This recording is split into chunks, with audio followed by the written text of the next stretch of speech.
sat down with his back against a wall. Across the river, the lights of Ankh City glowed. "You're a wizard," said the picture imp. "You'll think of some way to find him." "Not much of a wizard, I'm afraid." "You could just jump down on everyone and turn them into worms," the imp added encouragingly, ignoring this last remark.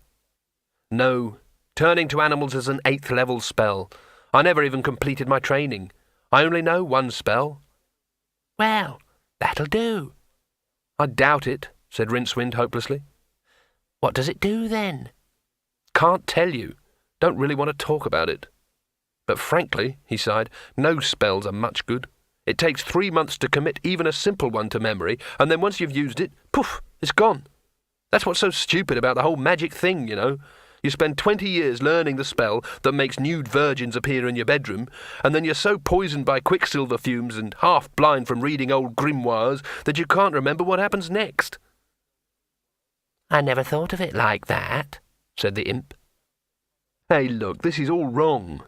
When Two Flowers said they'd got better kind of magic in the Empire, I thought... The imp looked at him expectantly. Rincewind cursed himself. "Well, if you must know, I thought he didn't mean magic. Not as such." "What else is there, then?" Rincewind began to feel really wretched. "I don't know," he said. "A better way of doing things, I suppose. Something with a bit of sense in it. Harnessing the lightning or something." The imp gave him a kind but pitying look.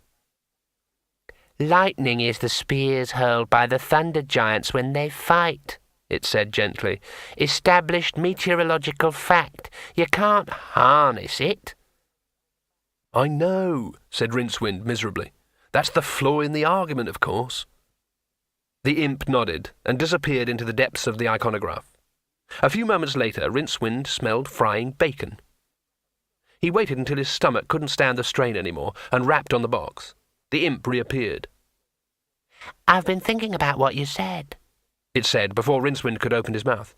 "And even if you could get a harness on it, how could you get it to pull a cart?" "What the hell are you talking about?" "Lightning.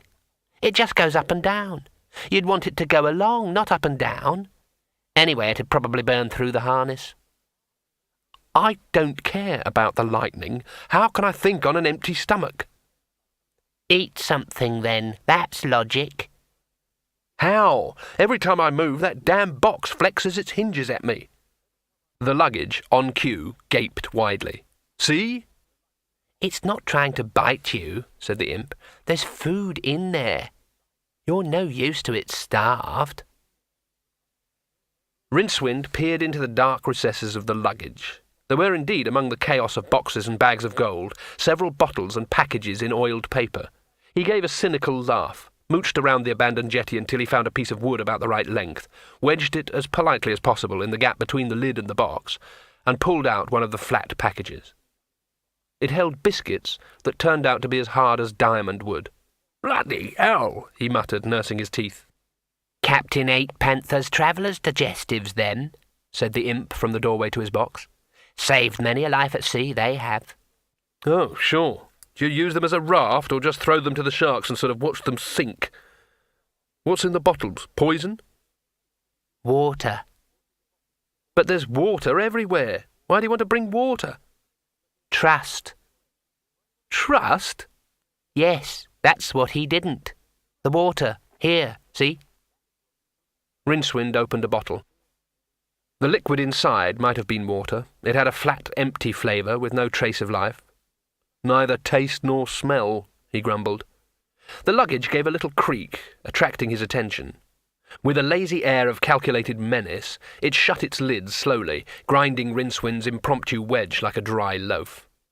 All right, he said. "I'm thinking."